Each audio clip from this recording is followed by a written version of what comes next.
biasa pembahasan anggaran kalau ini harus kita musyawarahkan dan harus kita bahas. Kata beliau ini di depan, mohon maaf ya Pak.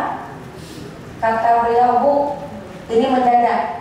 Dan Pak Ramli, bagaimana sebelumnya? Saya baru.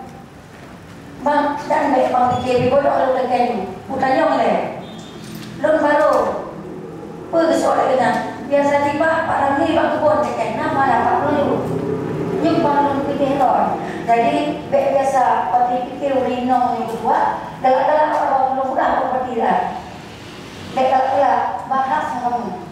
Jadi lo karena pegang bahwa anggarannya apabila tidak ditekan malam ini untuk dibawa ke Banda Aceh, tanya gadoh dana bekan untuk 2024. Ini mohon maaf dengan wayuna belah mana-mana. Bangun baju sate dengan ada seharusnya tidak boleh di tempat-tempat seperti itu. Hargai baju DPR. Beda-beda apa yang orang tengah bela-bela.